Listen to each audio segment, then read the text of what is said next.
সকালবেলা সূর্য ঠাকুরকে দেখে মনে হচ্ছে যেন বেলা 12টা বাজে, এখন কিন্তু সকাল 9টা বাজে। তো বাড়ির থেকে মেয়ে আর আমার হাজব্যান্ড সকাল সকাল ব্রেকফাস্ট করে সবাই 8টার মধ্যে বেরিয়ে যায়। তারপর আমি এই যে আমার ছোট্ট একটা ফুল বাগান আছে, সেখানে চলে গেলাম ঠাকুর পুজোর জন্য ফুল তুলবো বলে। তো যেহেতু এখন শীত চলে এসছে, ফুল কিন্তু এখন একদম কম ফুটছে। এই ঝুড়ি ভরে ফুল হতো, আশেপাশে সবাই ফুল নিয়েও যেত, কিন্তু এখন কম ফুল ফুটছে। তো কোনো ব্যাপার না, কম ফুল দিয়ে পুজো দিতে হবে। তো নমস্কার বন্ধুরা, তোমরা সবাই কেমন আছো?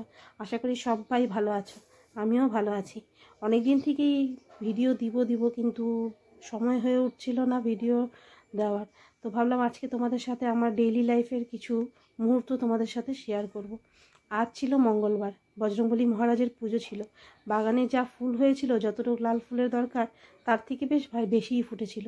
আর ঘরের ফুল দিয়ে পুজো দিলে ঠাকুরের আসনটা দেখতে বেশ সুন্দর লাগে। তা পুজো দেওয়া শেষে আমার আবার একটু বের হওয়ার ছিল, তো তাই আমি রেডি হয়ে যাচ্ছিলাম, একটু বের হবো, একটু কাজ আছে বলে। দেখো অনেকক্ষণ থেকে একটা কাক কখন থেকে কা কা করেই যাচ্ছে। কাকা আওয়াজটা আমার বেশ ভালোই লাগছে, কারণ কেন, আমি এখন বাড়িতে একা আছি। তো কাকটা যেহেতু কা কা করছে, মনে হচ্ছে যেন আমার আশেপাশে কেউ আছে। তাই বলি, কাকাকে অবহেলা করলে চলে না, বুঝলে? কারণ দেখো এই কাকটা আজকে আমার একাকিত্বটা বুঝতে দিচ্ছে না, তো ভালোই লাগছে বেশ। তো আমি ফাইনালি রেডি হয়ে গেলাম বের হবো বলে। একা একাই বের হলাম, কারণ আজকে আমার মেয়েও চলে গেছে কাজে। তা যেহেতু আমাকে বের হতেই হবে, তো একা একাই বের হলাম। রাস্তাঘাটে একদম ফাঁকা, মনে হচ্ছে যেন 2-2:30 বাজে। তো আমি পৌঁছে গেলাম আমার জায়গায়, মানে আমার একটু কাজ ছিল একটু পোস্ট অফিসটা আমার বাড়ির থেকে অনেকটাই দূরে, কারণ আমাদের শিলিগুড়িতে না অনেক পোস্ট অফিস। তো আমার পাশের আমার সামনে যে পোস্ট অফিসটা আছে ওখানে না, অনেকটা দূরেই যেতে হবে বলে সেই জন্য এই কাজটা করবো আর করা হচ্ছিল। ফাইনালি আমার পোস্ট অফিসের কাজ কমপ্লিট করে আমি বেরিয়ে গেছি। রাস্তাঘাট থাকে তেমন কিন্তু ভিড় জ্যাম বা গাড়ি ঘোড়া তেমন খুব একটা চলছে না। আজ ছিল অনেক রোদ, কিন্তু যতটা পরিমাণে রোদ ছিল ততটা কিন্তু গরম ছিল না। তারপর আমি চলে এলাম বাড়িতে চলে এসে এখন তো রান্না করতে হবে, 1টা বেজে গেছে, খিদেও পেয়ে গেছে।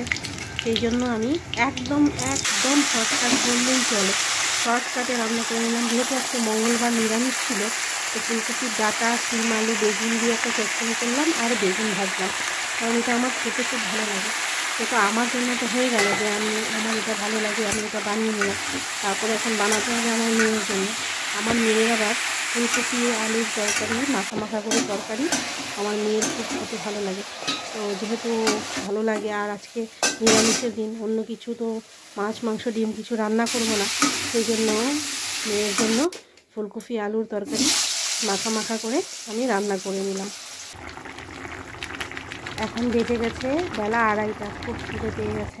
তো আমি আমার খাবারটা রেডি করে নিলাম, যেহেতু এখন তো আমাকে একাই বসে খেতে হবে। তো খাবারটা রেডি করে বসে পড়লাম। আজকের জন্য এতটুকুই, টাটা, আবার দেখা হবে নেক্সট ভিডিওতে। সবাই